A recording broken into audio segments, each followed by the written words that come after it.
de l'actualité. C'est un plaisir de vous retrouver sur les antennes des médias leaders True TV et Watt FM. Vous le savez, c'est un rendez-vous pour jeter un regard critique sur l'actualité d'ici et d'ailleurs. C'est un rendez-vous que vous pouvez également suivre en direct sur notre page Facebook et en replay sur YouTube. Je suis Adam Scarlett Ouedraogo, président de ce tribunal. Avec moi sur ce plateau, les juges au siège, Bernard Bougma, Geoffroy Vaha. Bonjour et bienvenue. Bonjour. Oui, allez-y. C'est le rituel d'ailleurs. Ok, merci doyen. Bonjour président Ouedraogo, bonjour juge Vaha, bonjour madame, monsieur. Bonjour, juge Mogba, et désolé, j'ai failli brûler les étapes. Bonjour président, bonjour auditeurs et téléspectateurs. Bonjour auditeurs et téléspectateurs. Pour cette convocation, le tribunal de l'actualité va s'autoriser un regard rétrospectif sur l'année 2021 et également faire des projections pour cette nouvelle année. En tout cas, nous allons parler des questions politiques, sécurité. Il sera également question de société et également de sport avec les juges. Mais avant, nous allons ouvrir la première fenêtre de cette émission, les avant-propos.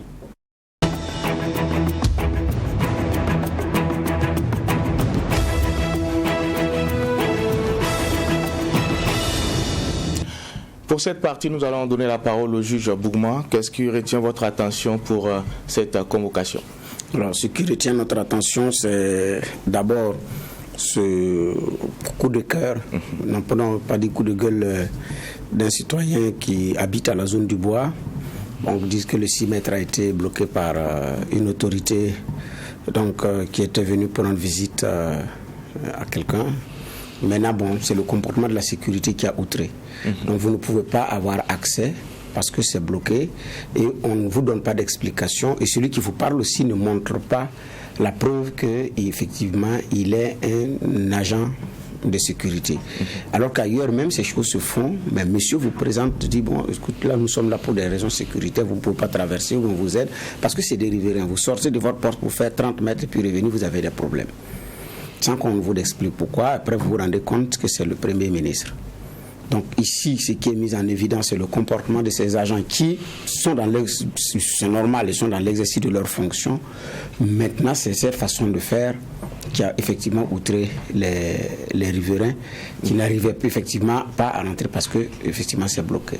Donc j'ai dit bien ailleurs, les agents de sécurité le font, mais monsieur se présente avec sa carte à l'appui et vous explique pourquoi. Voilà. Et puis quand c'est des jeunes également qui sortent, des enfants qui sortent, qui n'arrivent pas, et puis ça devient compliqué. C'était un peu tendu. Hier, nous avions voulu faire le constat, mais c'était trop tard. Mais c'est de dire également à ces agents que nous leur n'ayons pas le droit de faire le boulot, surtout dans ce contexte sécuritaire. Mais j'ai dit bien, en la matière, ceux qui sont formés pour ça savent comment ça se passe. Et ici, les mêmes sont formés comme ça et savent comment ça se passe. Je ne sais pas pourquoi est-ce que ils ne le font pas.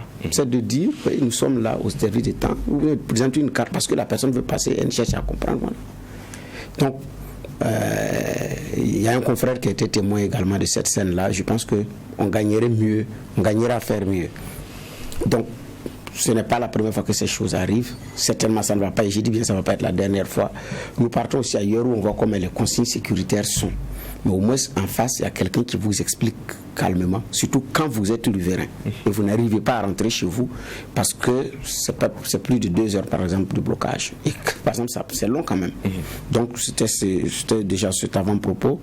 Le deuxième avant-propos, c'est celui de la Côte d'Ivoire avec Amontano qui rebondit au niveau du Conseil de l'Entente. Conseil de l'Entente créé en 1959. Donc qui regroupe le Burkina, le Bénin, la Côte d'Ivoire et le Niger.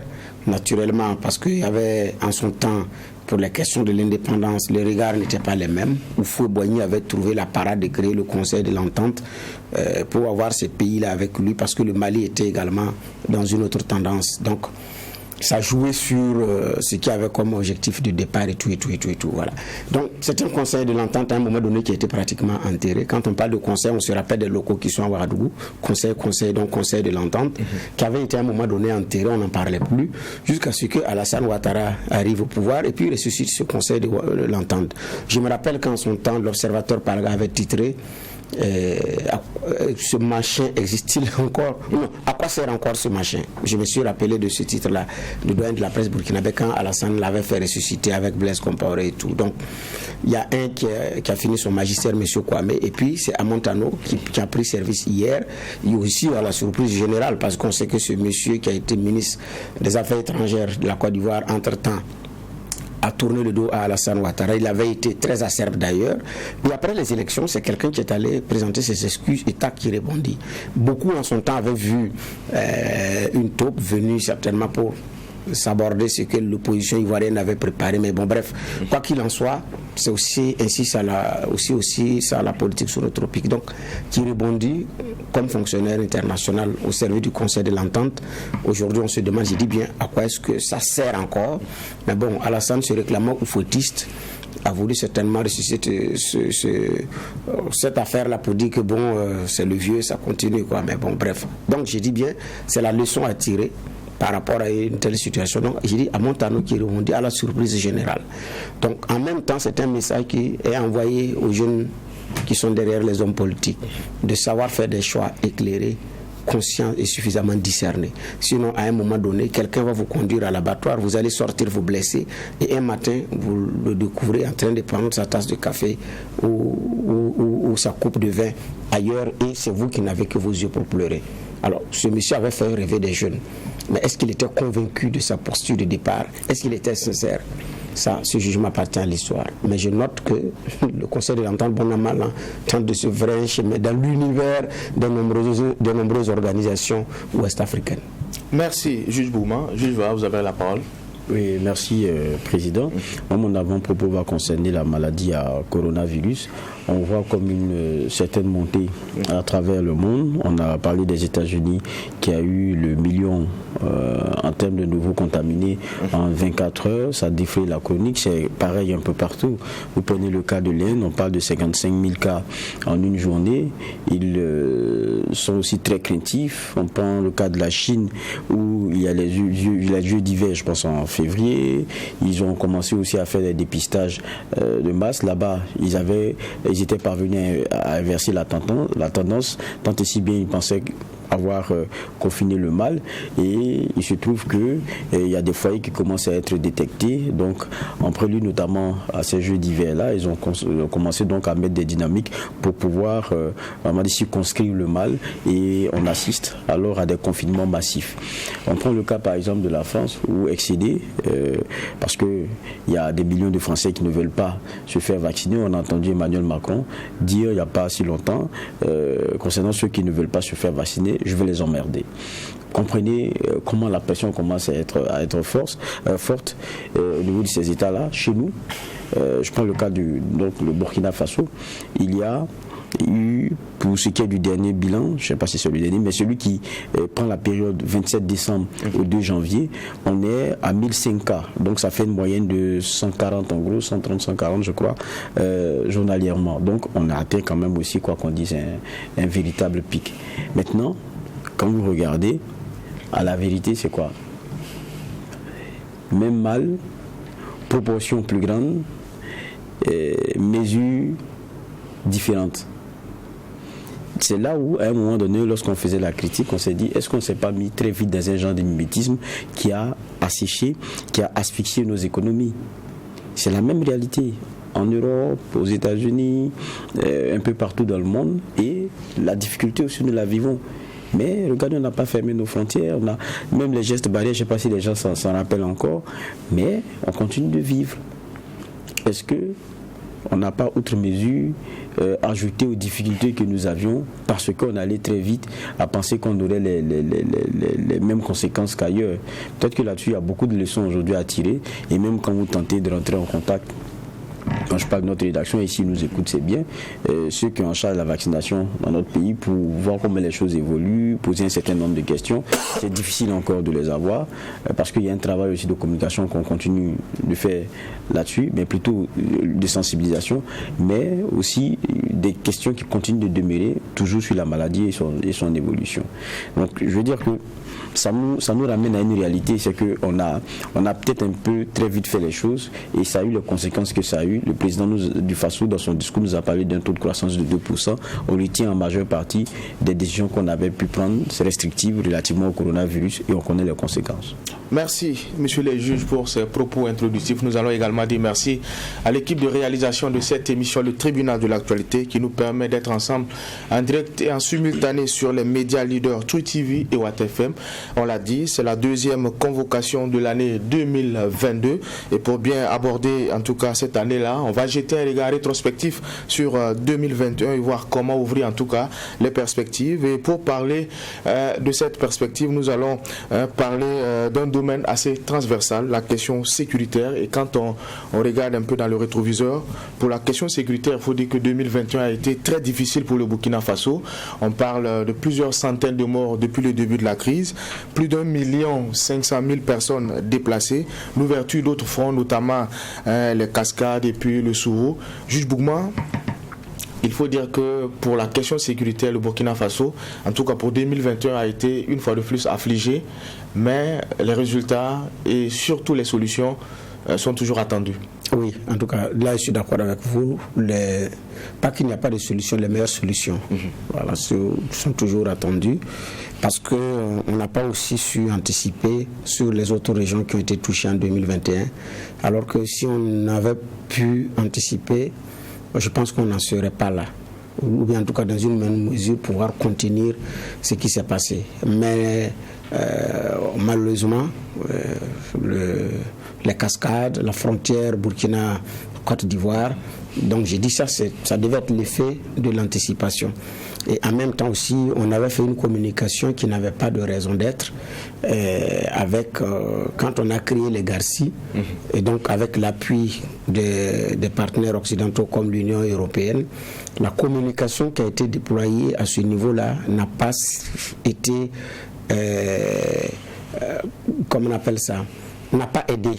Voilà, parce que vous formez des gens, vous formez des hommes, vous dites qu'ils partent dans cette localité, et même les moyens ont été présentés devant les médias et vous informez qu'ils partent dans telle localité précise.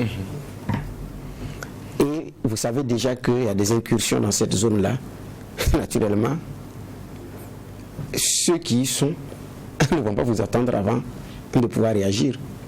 Et là, malheureusement, c'est ce que nous avons fait.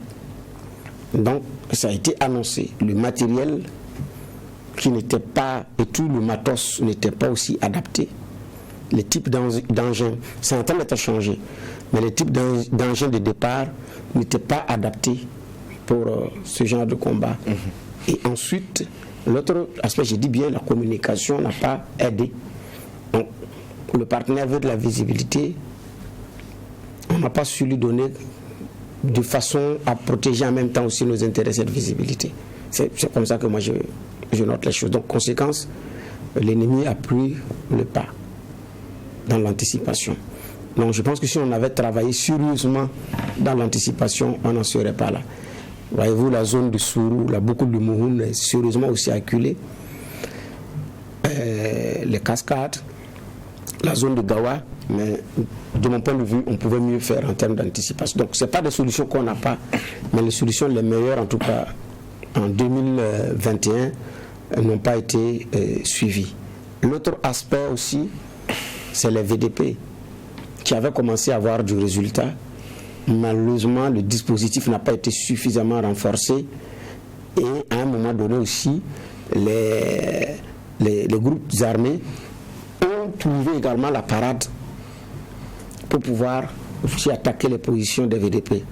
Conséquence, même les localités que les VDP avaient, parce que les VDP étaient arrivés à faire retourner des populations dans leur lieu d'origine où elles avaient été chassées. Mais finalement encore, ces localités sont retombées. Beaucoup sont retombées et des localités qui n'étaient pas prises également sont retombées, notamment dans le centre-nord. Donc je pense que ça c'est un travail d'anticipation qu'on n'a pas pu renforcer comme il se doit. D'accord. Alors, on l'a dit, en 2021, les FDS, les VDP, même les populations civiles ont payé un lourd tribut dans cette crise sécuritaire-là. Le point culminant a été l'attaque d'Inata. Au-delà du nombre, c'est la manière qui a surtout choqué les Burkinabés. Aujourd'hui, jusqu'à présent, comme on l'a dit, une enquête a été commanditée pour élucider ce qui s'est passé à Inata. Le rapport a été rendu au chef de l'État qui l'a transmis, je dirais, à la justice militaire. Là également, les Burkinabés attendent. Oui, c'est vrai que les Burkinabés attendent. Ils ont faim de sécurité, ils ont faim de stabilité. Maintenant, c'est des choses qui peinent à venir. Et le problème, c'est qu'on assiste à un genre d'aggravation de la situation avec par moment aussi des événements qui viennent mettre à nu les problèmes que nous avons au sein de notre grande muette, étant entendu évidemment qu'on n'y a pas accès en termes d'information et que très souvent il faut des moments durs comme ça pour savoir que ça ne va pas vraiment. Avec Inata, on a su par exemple qu'il y avait des problèmes, il pourrait y avoir des problèmes d'approvisionnement et on a senti que au sein des troupes, évidemment, il y avait aussi certains problèmes, même la question de la relève et tout, ça a mis à nu beaucoup de choses. Et le président du Faso qui a tapé du poing sur la table et qui a demandé un rapport, jusqu'à présent, bon, on a vu le premier qui a été retoqué, il y a le deuxième qui est venu, il y a eu quelques sanctions, on peut les appeler ainsi, qui ont été prises, mais pour beaucoup de Burkinabés, c'est pas satisfaisant, parce que ça a présenté des problèmes qui sont quand même assez grave, qu'on a voulu nous présenter comme ponctuel, mais pour lesquels beaucoup ont l'impression qu'il y a du structurel dedans, parce que ça cache un gros malaise. Maintenant, quand on regarde aussi, c'est difficile pour le Burkinabé, c'est vrai, on vient avec une attaque qui est carrément en fin d'année, mais c'est difficile pour le Burkinabé de ne pas se poser des questions sur pourquoi est-ce que par moment, lorsqu'il est question de certains moments politiques, on a l'impression qu'il y a un genre de calme et que après on retombe dans des jours si sombres. Ils ont souvenance que quand on parlait de campagne, donc un peu avant le début de l'année, les choses se sont apaisées. On a eu, je pense, une attaque qui avait forcé la plupart des partis à stopper leur campagne pendant je pense que c'était un jour, quelque chose comme ça, par solidarité et tout, mais ça encore c'était un genre de marketing politique, disons le tout net. Mais après ça, on n'a pas vu, comme on le connaît aujourd'hui, des attaques si dures, répétées, avec une fréquence plus forte. Ça, on ne les avait pas vues. On avait comme l'impression que, bon, on était moins acculés. Qu'est-ce qui a expliqué cela ? Moi, je rappelle les propos de Abdoulaye Bari ici, lorsqu'on faisait d'ailleurs le récap de 2021, avec vous qui présentiez, avec Simon Ouessou, il lui disait il y a eu un deal, il y a eu un arrangement. Est-ce que c'est vrai? Bon, nous ne sommes pas dans le secret de Dieu pour le dire, mais ce n'est pas la première fois qu'il l'affirme. Si c'est vrai qu'il y a eu un deal, ça veut dire qu'il y a des personnes qui sont, comment dire cela, destinataires finales du deal qu'il y a eu. De l'effort qu'on a fait. Donc ça veut dire qu'il y a un interlocuteur possible. Donc si on peut trouver des moyens d'alléger des souffrances parce qu'il y a une période électorale, c'est qu'on peut trouver aussi le même moyen pour que les Burkinabés ne continuent pas de mourir. Si en tout cas c'est vrai. Je dis encore si en tout cas c'est vrai. Mais force est de constater que juste après la période des campagnes, on ne fait que essuyer des attaques et ça va de mal en pire. Qu'est-ce qui se passe ? C'est vraiment des questions que les Burkinabés ne peuvent pas ne pas se poser. Et puis, on parle de toute l'année. Il y a encore le débat sur l'acquisition de nos appareils volants, nos avions de combat. Bon, si on peut les appeler avions de combat, puisqu'on parle d'avions civils adaptés. Et là, il y a un point de presse qui a été annoncé et puis annulé, notamment par la partie qui est pointée du doigt dans l'affaire, qui pour beaucoup ne montre pas vraiment patte blanche dans le processus d'acquisition de non-matériel. On nous a prétexté de ce que, bon, il y a la situation sécuritaire et tout, un certain nombre d'éléments qui fait que, bon, ils ont décidé d'annuler, mais c'est surprenant pour quelqu'un qui a prétexté de ce que il soit de façon véhémente pointé du doigt et mis en accusation dans cette affaire-là, donc a envie de laver, on va dire, son honneur, décide d'annuler, c'est même pas un report, il y a des questions vraiment à se poser. Et à chaque fois qu'il y a opportunité d'échange avec le président du Faso, ce sont des questions qui de façon concrète reviennent avec les mêmes réponses qu'on a, mais qui n'arrivent pas forcément à satisfaire. On a reçu ici, par exemple, Luc Marius Ibriga de la SULC, qui a dit que les choses n'ont pas fortement changé sur la vérification de la dépense en matière de sécurité. Sur même certains paliers, savoir si les dépenses dont on parle sont effectives, et puis deuxièmement sur la question de l'identification du matériel qu'on acquiert, de leur qualité et autres. C'est vrai que ça relève d'un certain degré de secret, mais il n'y a pas de secret absolu. Tout doit être contrôlé, c'est l'argent du contribuable. Tant qu'il n'y a pas de contrôle, on ne peut pas avoir la certitude que certaines personnes véreuses ne trouveront pas le moyen de se mettre plein les poches à différents niveaux, même sur la question des vivres, des déplacés internes. On a vu des gens qui ont tenté des détournements. Ce n'est pas sur les questions d'armes que les gens forcément seront plus sérieux. Tant que vous avez des gens d'un certain acabit à un moment donné qui se retrouvent dans une situation donnée et avec des privilèges donnés, grâce à des fonctions, il n'y a que le contrôle qui peut obliger tout le monde à bien se tenir. Et ça, quand même, ceux qui ont achat à la question du contrôle viennent nous dire que ça leur échappe. Il y a pour moi, de façon légitime, des questions à se poser. Vous parliez, par exemple, de regard de 2021, des perspectives possibles. Pour moi, voilà des éléments sur lesquels on pourrait renforcer les choses. Le président a pris des engagements, c'est vrai, mais on l'attend là-dessus. D'accord. Alors, face à la menace, il y a des réponses qui ont été apportées. On peut peut-être épiloguer sur le timing, mais quand on regarde ce qui a été fait au niveau du rajeunissement de la chaîne de commandement, on l'a dit, il y a eu des mesures conservatoires au regard de ce qui s'est passé à Inata. Alors, juge Bougman, en termes de solutions apportées, est-ce qu'on ne peut pas aussi, je dirais, apprécier ce qui a été fait, même si ce n'est pas à la hauteur des attentes? Non, ce n'est pas seulement le changement des hommes, de mon point de vue. Ce n'est pas ça. Il y a beaucoup d'autres choses aussi à faire. Donc, on est des hommes changés ou pas, si l'élan politique ne suit pas, si la volonté de combat de la troupe ne suit pas, sur la conviction qu'on mène un combat et qu'on doit défendre et tout, si ça ne suit pas, ça ne va pas marcher. L'autre aspect, si on n'est pas arrivé à mettre dans la tête des Burkinabés que nous sommes en guerre et qu'on a besoin d'unité réelle, ça ne va pas marcher. Et que si on n'arrive pas aussi à faire accepter l'effort de guerre à travers un exemple qui doit venir de là-haut, ça va être très difficile. Donc ce n'est pas seulement le changement des hommes. Donc il y a une communication de l'armée à améliorer. Dans notre contexte actuel, qui est le porte-parole de l'armée? Il y a un service de communication qui est là, mais qui est très efficace dans la production de communiqués. En dehors de ça, ça s'arrête là. Il y a des moments où les Burkinabés ont besoin d'entendre celui qui est dans l'opérationnel. Voyez-vous, nos services de renseignement sont acculés. Pour beaucoup de Burkinabés, l'ANR ne fait rien. L'ANR n'a pas de résultat, et c'est pourquoi on est toujours surpris. Alors que ce n'est pas vrai. On a un service de renseignement qui est très efficace, qui arrive même à partager les informations avec les autres pays qui n'avaient pas été jusque-là attaqués, que sont le Togo, le Bénin et la Côte d'Ivoire. Donc, le service, il est efficace. Mais vous donnez l'information à l'opérationnel, c'est lui maintenant qui doit réagir. Mais c'est lui qui ne réagit pas. Donc, au niveau du dispositif opérationnel aussi, il y a une question principale à se poser. Qu'est-ce qui se passe?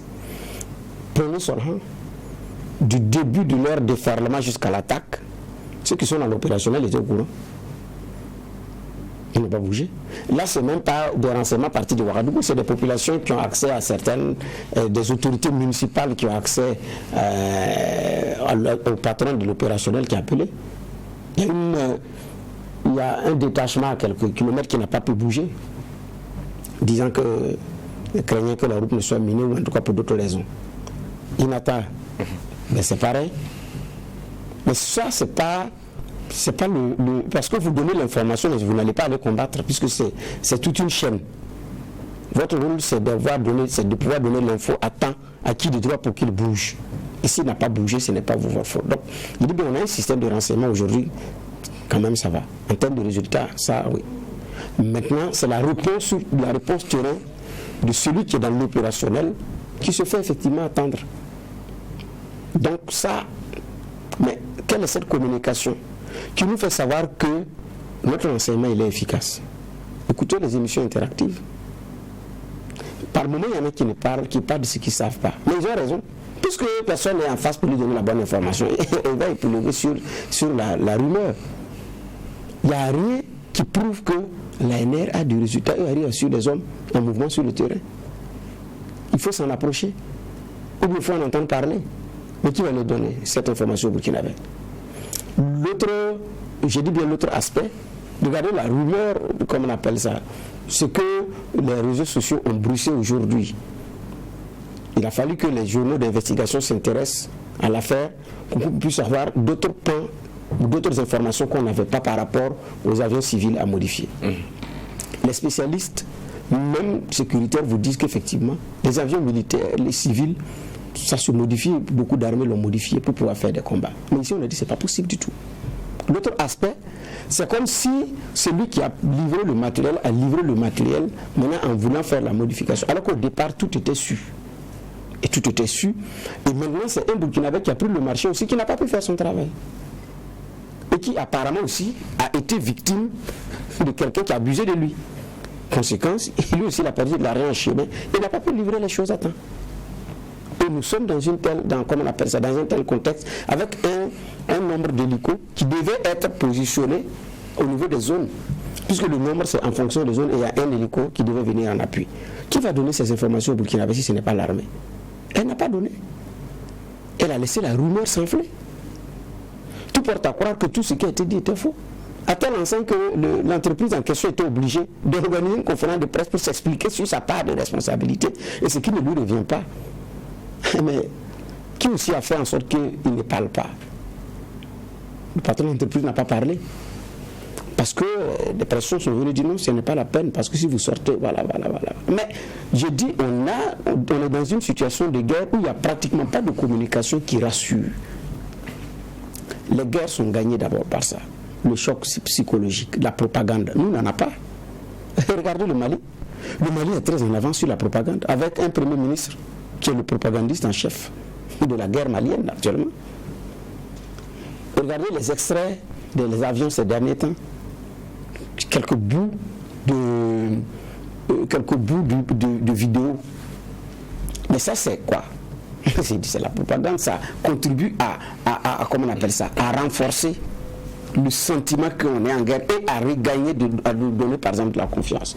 Je dis, vous écoutez le premier ministre malien par moment, vous savez que ça participe beaucoup pour la propagande, il y a des choses qui sont tirées par les cheveux. Mais monsieur est arrivé à faire en sorte que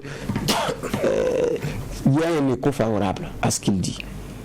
Mais quand vous avez un problème de confiance entre les citoyens et les gouvernants, et une armée entre les deux qui n'arrive pas aussi à communiquer dûment, les gens n'ont pas confiance et ont suffisamment peur. Et vous ne rassurez pas. Et nous sommes en plein pied, naturellement, président, dans un tel contexte. C'est l'omerta, c'est la grande muette, oui. Mais les grandes armées au monde ont toujours des porte-parole. Notre système d'armée, là, on l'a pris de l'autre côté.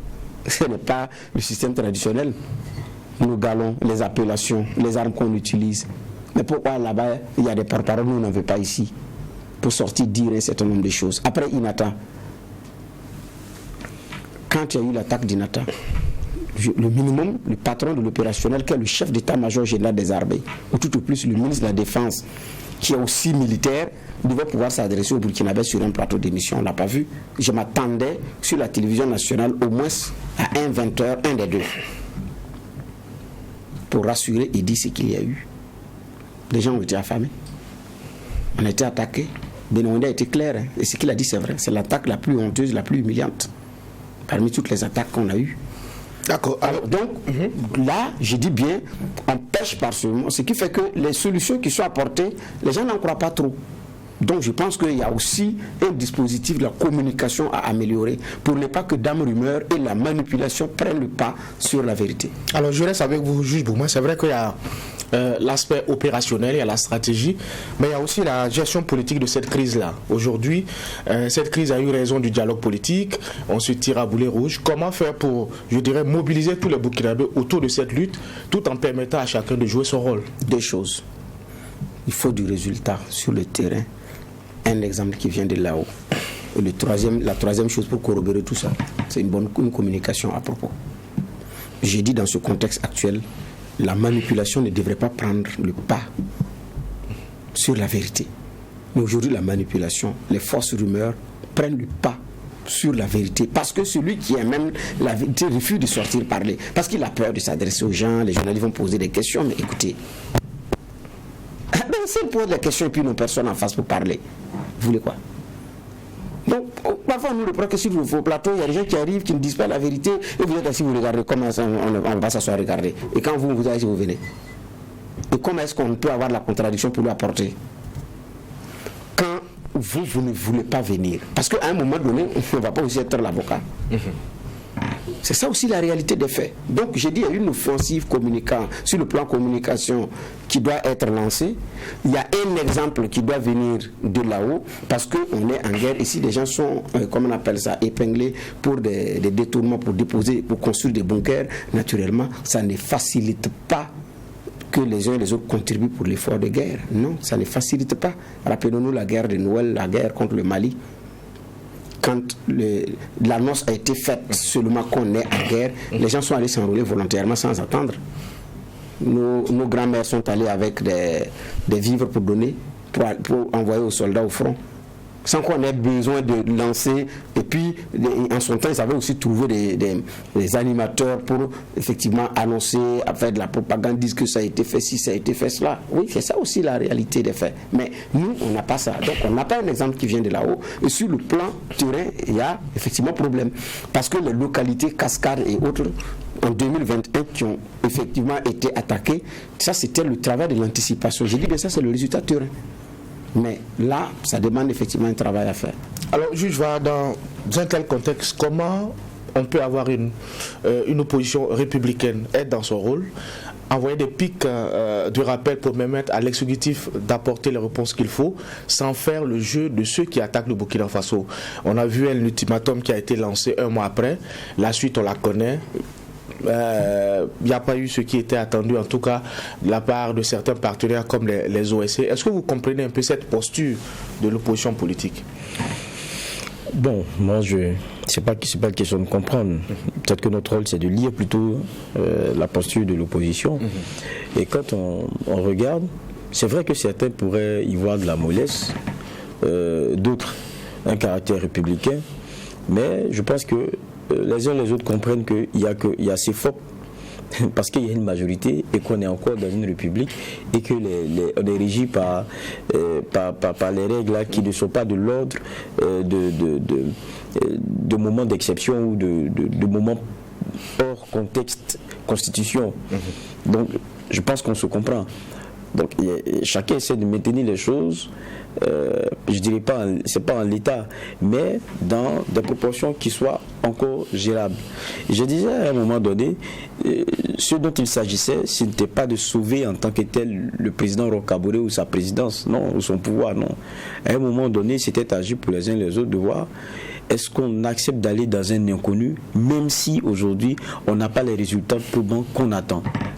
Est-ce pour autant qu'on va faire le pas de dire le président doit partir et on tombe dans quoi? C'était la question.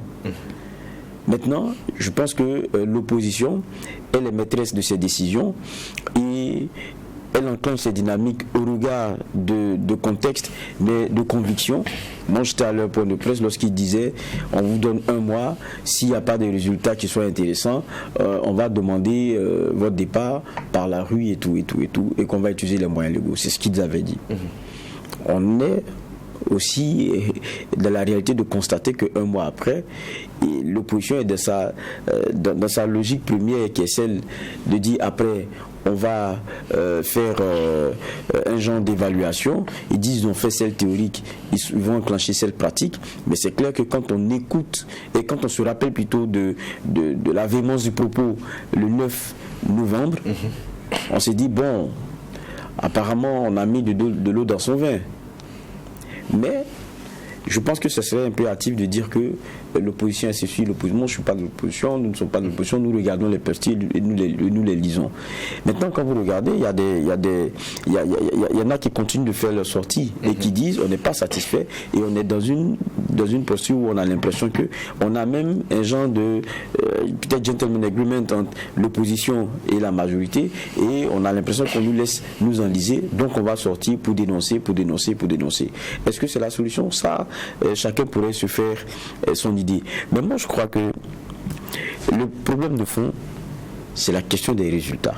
Le problème de fond, c'est qu'on inverse la tendance.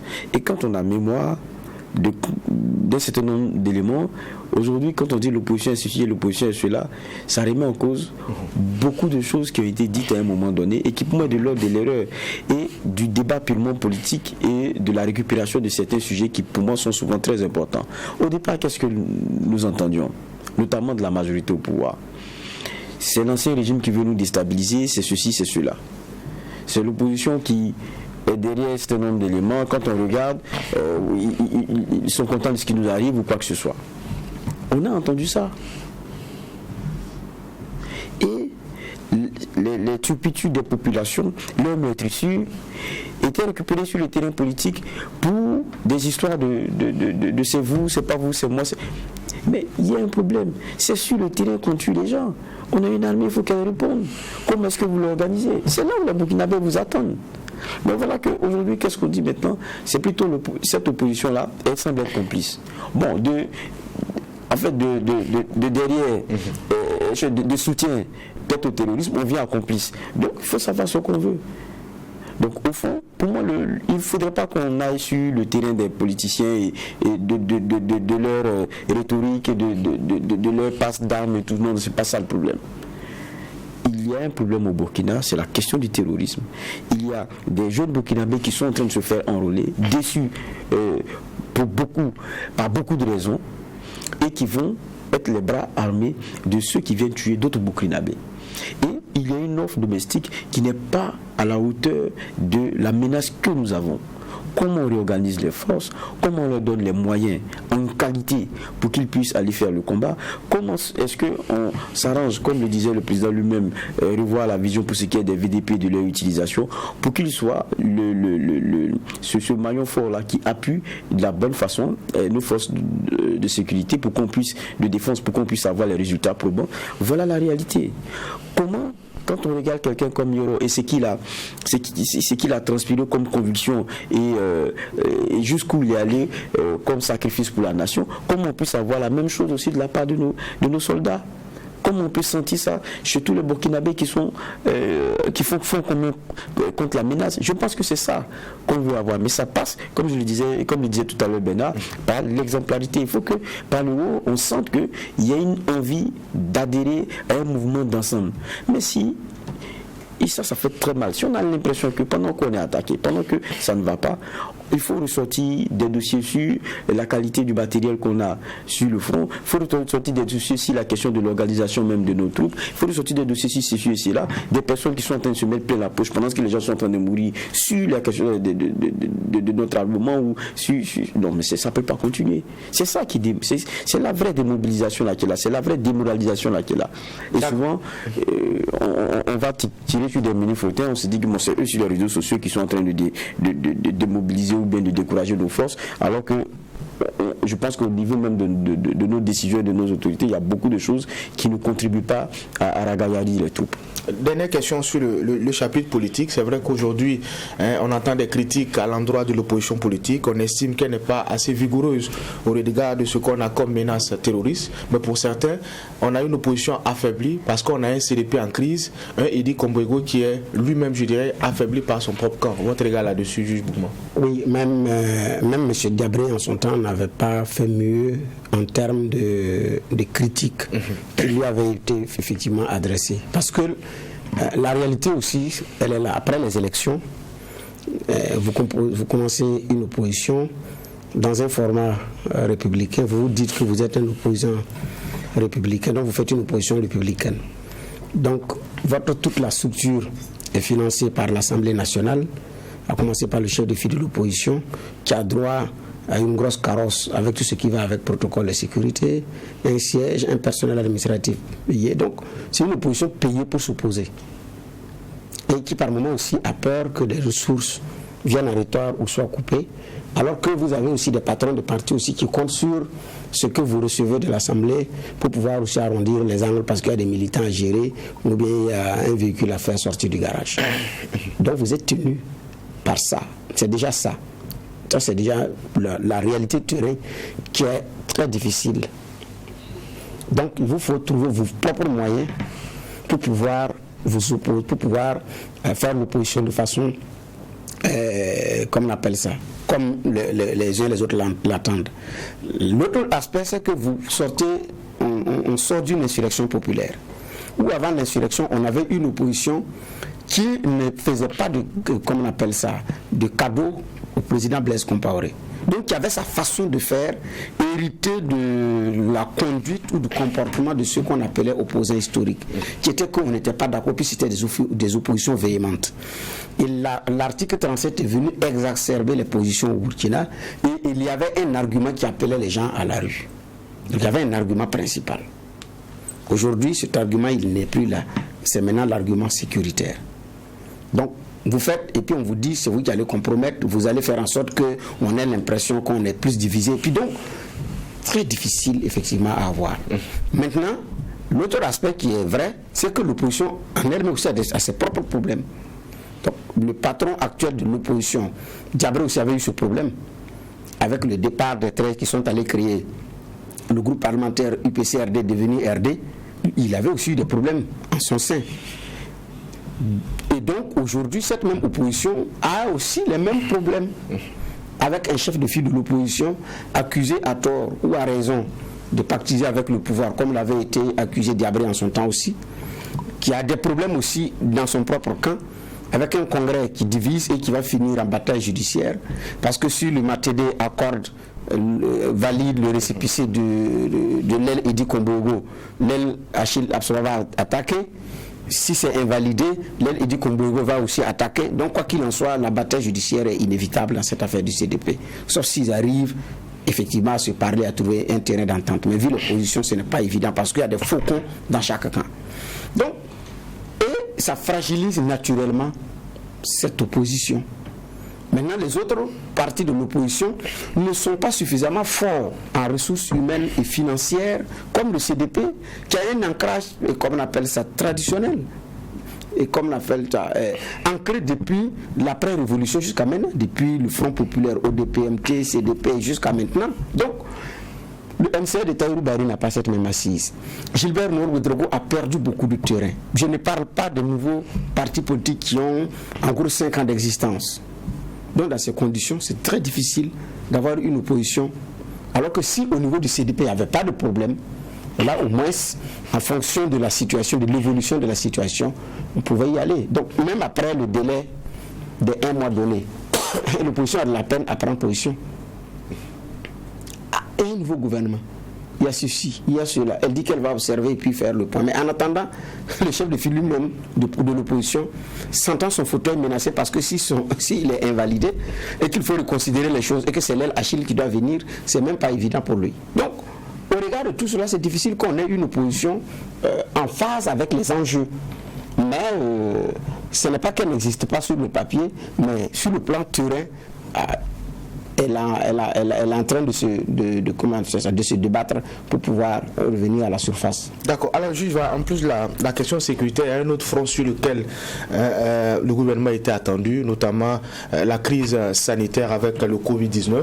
On a eu aujourd'hui la question de l'ouverture des frontières qui, avant, a constitué ou a été l'objet de débats et de polémiques. Ça a fortement impacté aujourd'hui la qualité de vie, sinon le pouvoir d'achat des Burkinabés. Un regard par rapport à la gestion de cette crise-là aussi.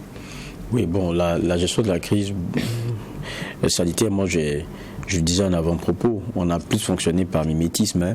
On a regardé comment les autres ailleurs qui étaient d'abord coincés par le mal avaient tenté des réponses. et on a aussi transposé ça ici. On va dire que 2021 a été moins marqué par ce type de mesures, c'est-à-dire, c'est vrai qu'il y avait l'ouverture des frontières plutôt en 2021. Maintenant, les questions de restriction avec les fermetures des marchés et tout, on a vu les choses se décongestionner déjà même un peu avant 2021. Et puis, bon, la vie a repris petit à petit, mais il n'en demeure pas moins que en 2021, il y a eu une onde de choc de toutes ces mesures-là, avec évidemment une économie qui s'est retrouvée résiliente, mais qui a été quand même, quoi qu'on dise, d'une façon ou d'une autre, impacté. Maintenant, vous parlez de la gestion sanitaire, il y a eu toutes les sensibilisations qu'il fallait pour que le Burkinabé, de façon générale, soit enclin à aller se faire vacciner. Je crois que le dernier point nous fait savoir qu'on a passé le cap du million de vaccinés, si ma mémoire elle est bonne.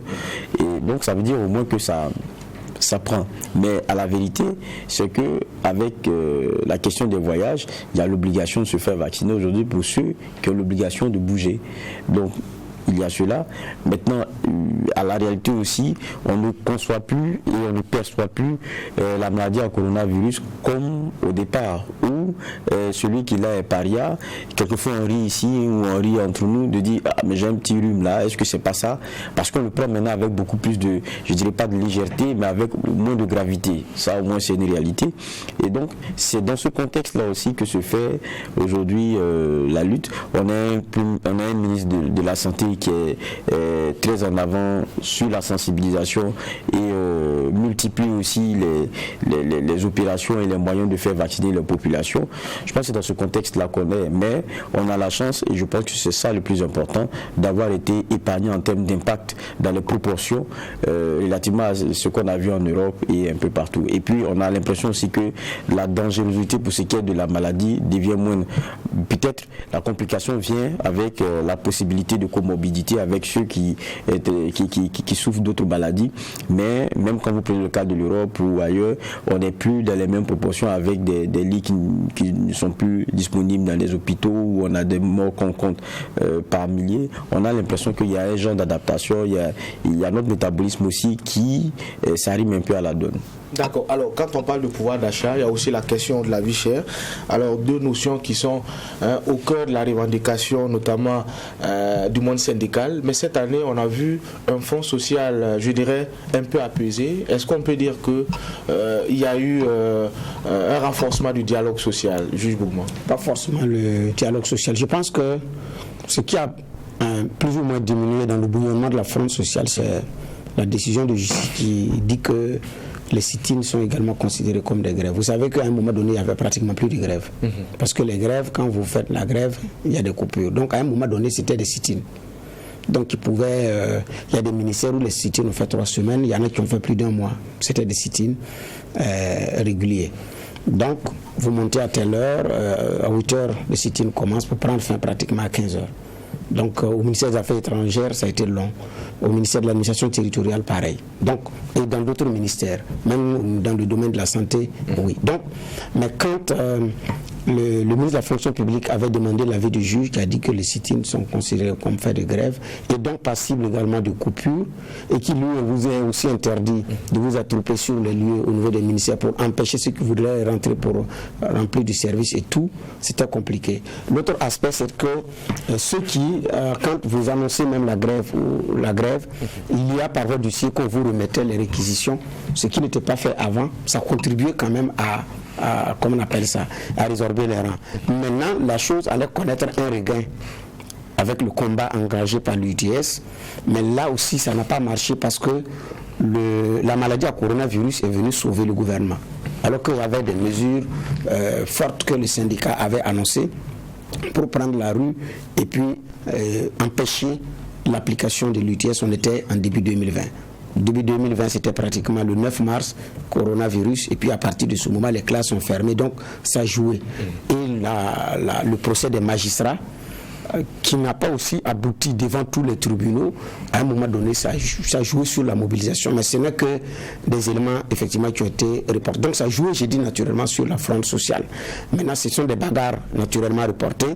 Il y a eu aussi la satisfaction de certaines plateformes, des engagements qui avaient été pris, qui n'ont pas été respectés, et c'est sûr que ça va revenir quand même à la surface. Ça, c'est sûr que ça va revenir à la surface, mais bon, aussi, il y a aussi, je dis bien, la contribution du dialogue avec les partenaires et un premier ministre qui avait une personnalité qui n'était pas dans un style bagarreur, entre vous, si je peux m'exprimer ainsi, qui n'était pas offensif, qui tirait l'expérience, parce qu'il qui avait été ministre à plusieurs reprises, ayant tiré leçon de ce qui s'est passé, à aborder la question syndicale d'une autre façon, même s'il y a une célèbre phrase qui rattrape M. Dabiré. D'accord. Alors, pour parler de l'actualité dans le monde syndical, il y a aussi le passage de témoin au niveau de la CGTB, Bassolma Bazié, qui cède son fauteuil à Moussa Diallo. C'est aussi une grosse actualité. Votre regard là-dessus? Bon, c'est la vie syndicale. Bassolma Bazié, il a fait ce qu'il pouvait apporter. Je pense que c'est quoi, 7 ans, non? Il a passé à la tête, ou bien c'est 7 ou 8 ans? Oui, c'est 7 ans. Avec sa personnalité, avec la manière qui est la sienne, avec son discours. Je parlais de frappe chirurgicale et tout. Maintenant, c'est une continuité. Hein. Ce qui importe, c'est les postures et les visions. Maintenant, c'est la façon de mener le combat et de le porter qui va se faire. Maintenant, c'est un peu, je dirais, pas forcément dommage, mais il y a la façon dont Bassolma Bazié part. Parce que quand on regarde, je pense aussi qu'il y a eu, quoi qu'on dise, une stratégie qui a eu raison de lui. Jusqu'à ce qu'il quitte la fonction publique, ce qui le rend moins légitime pour ce qui est du porte-parole au niveau des syndicats, qui est essentiellement fait d'une marche qui est celle de l'agent de la fonction publique. Donc ça fait que c'est un peu compliqué. On voit aussi comment ça s'est fait. On pourrait trouver beaucoup à redire, mais bon, c'est le général, comme l'appellent ses camarades. Maintenant, c'est beaucoup de pression aussi sur le successeur, parce que l'homme a incarné, je parle de Bassolma Bazié, une façon de faire, une façon d'être, et puis quelquefois dans son langage, des pics bien ciblés à l'endroit de ses partenaires, parce que c'est comme ça, c'est des partenaires, quoi qu'on dise, gouvernement et syndicats. En tout cas, il avait cette façon d'être et cette façon de faire. Mais moi, je me voudrais qu'on termine sans quand même parler quand même sur le plan économique qui a marqué 2021. Quand on regarde, au fond, il y a, pas même sur la question du front social, on entend parler, mais il y a eu la hausse du prix du carburant quand même en 2021. C'était différent, non? Si ma mémoire est bonne, c'était en mars, sur le super, gasoil aussi, et même le butane, le gaz butane, sur la question des bouteilles, là, 500 francs. Donc ça a impacté aussi, quoi qu'on dise, le niveau général des prix, et donc la capacité des Burkinabés à payer, donc leur pouvoir d'achat. Et c'est vrai, et c'est ce que disait Bernard, on aurait été dans d'autres contextes, ça allait pouvoir nourrir des sorties et même des manifestations, mais ça n'a pas pu être du fait de la question sécuritaire qu'on a, la réalité, et aussi du contexte du contexte sanitaire. Maintenant, quand on regarde aussi, il y a quand même de bonnes mesures qui, pour moi, ont été prises, mais on attend de voir comment ça va être opérationnalisé. C'est dans le domaine des mines, sur la question de l'approvisionnement en biens et services des structures minières. Il y a une préférence qui est faite au Burkinabé. Je pense que ça, c'est quelque chose de courageux et qui est très intéressant. Maintenant, il reste à savoir qu'est-ce qu'on va vraiment mettre dedans et puis quelles possibilités on va donner à ces entreprises-là pour pouvoir créer des champions à même de pouvoir combler la demande de ces entreprises-là. Parce que ça va du tout, de l'alimentaire à tout ce que vous voulez, jusqu'à des machines qui sont à la pointe de la technologie. Donc, j'ai dit, il faut qu'on renforce aussi, quoi qu'on dise, notre offre à travers des champions qu'on pourrait avoir sur ce chapitre. Il y a beaucoup d'autres points, mais j'ai l'impression que... D'accord. Dernière question avec Juge Bougma, c'est avec justement cette question qu'on va repermettre l'effort de cette convocation. On a évoqué la question sécuritaire, la question sanitaire, les questions politiques. C'est des questions sur lesquelles le nouveau gouvernement a attendu. On l'a dit, beaucoup estiment qu'il faut attendre de voir les premières actions avant de commenter sur leur capacité à gérer ou à tenir la barque. Bon, en tout cas, il y a des premières actions de mon point de vue qui sont bien. Déjà, le Premier ministre qui rend visite sur un site de déplacés internes, je ne crois pas que M. Dabiré l'ait fait, surtout en période de fête. Donc ça, c'est déjà, de mon point de vue, un signe que bien on a vu aussi un CMGA et un ministre de la Défense au front pendant, comme on appelle ça, ce réveillon-là. Mais c'est aussi un gouvernement qui, comme on le dit, vient d'arriver, avec des hommes qu'on connaissait déjà, mais aussi avec d'hommes ou de femmes qu'on ne connaît pas, on connaît pratiquement pas. Donc on attend d'avoir naturellement les actions. Mais on ne va pas attendre longtemps avant d'avoir les actions. Et donc, je crois qu'ils sont à l'heure, normalement aujourd'hui c'est au Conseil des ministres, comme c'est beaucoup reporté maintenant, même à la dernière minute c'est reporté. Donc on attendra en fonction des décisions au Conseil des ministres au fur et à mesure pour pouvoir apprécier s'il y aura un changement radical dans la façon de faire ou bien ça va être la même façon de faire. D'accord. Rétrospective 2021 et les grandes actions pour 2022. Voici en tout cas le sujet qui était enrôlé pour la présente convocation. C'est ici qu'on va mettre un point final à la présente convocation. Merci, monsieur le juge. On se donne rendez-vous demain pour la même mission, poser un regard critique sur l'actualité. Mais en attendant, restez fidèles au programme des médias leaders, True TV et Watt FM.